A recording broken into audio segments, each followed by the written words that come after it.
দণ্ডবিধির প্রণেতাগণ অর্থাৎ Lord Macaulay, McLeod, peacock, Anderson যাদের কথা বলি না কেন, লর্ড ব্যাবিংটন ম্যাকলে তো নিঃসন্দেহে একজন অবশ্যই প্রতিবাদ হওয়ার একজন জ্ঞানী ব্যক্তি।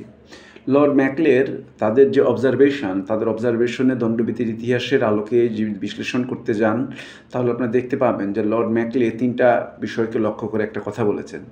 তাদের যুক্তি ছিল হচ্ছে 3 ধরনের অপরাধের কথা উনি উল্লেখ করেছেন, যে 3 ধরনের অপরাধের ক্ষেত্রে কোনোভাবেই মৃত্যুদণ্ড দেওয়া উচিত হবে না।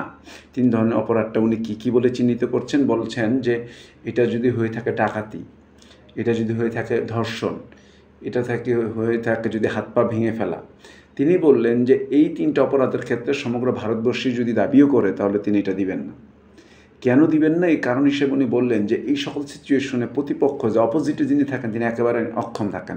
ডাকাতের সম্মুখে অপরপক্ষ মারাত্মক অসহায়, ধর্ষণের ক্ষেত্রে মেয়েটি মারাত্মক অসহায়, হাত পা ভেঙে ফেলা যাওয়া হচ্ছে, সেও নিশ্চয়ই চরম অসহায় না হলে তার হাত পা ভেঙে ফেলছে, এটা করা তো সম্ভব হতো না। এগুলির যদি মৃত্যুদণ্ড দেওয়া হয় তাহলে যিনি এই ক্রাইমটা করতে যাবেন, হোক সে ডাকাতি, হোক সে ধর্ষণ, হোক সে হাত পা ভেঙে ফেলার মতন গুরুতর জখম, তখন সে আলটিমেটলি কোনটা বেছে নেবেন? তিনি বেছে নেবেন মৃত্যুদণ্ড। কেন মৃত্যুদণ্ড বেছে নেবেন? কারণ উনি জানেন যে এটি করলে যদি মৃত্যুদণ্ড হয় তাহলে একে মেরে ফেলাটা ভালো। কারণ মৃত্যুদণ্ড তখন করার মতো প্রমাণটা কঠিন হয়ে দাঁড়াবে, কারণ সাক্ষীটা মারা যাবে। ডাকাতি করতে যে মেরে ফেললে সাক্ষীটা চলে গেল, ধর্ষিতাকে মেরে ফেললে ধর্ষিতার স্টেটমেন্ট নেওয়া সম্ভব হলো না, হাত পা ভেঙে ফেলা লোকটাকে যদি মেরে ফেলা হয় তাহলে সেও স্টেটমেন্ট দিতে পারলো না, তার হাত পা কে ভাঙলো।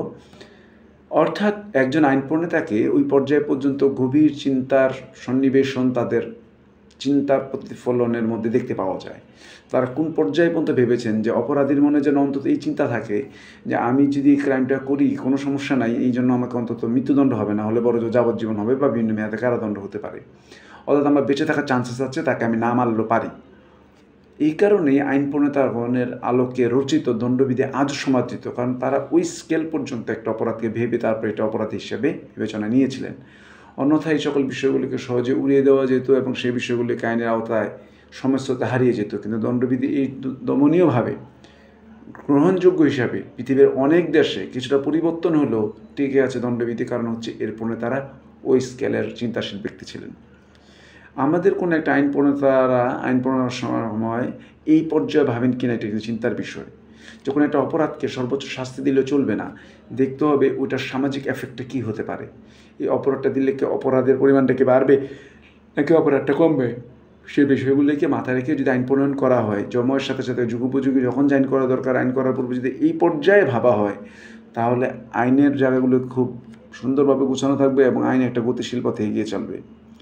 সবাইকে ধন্যবাদ।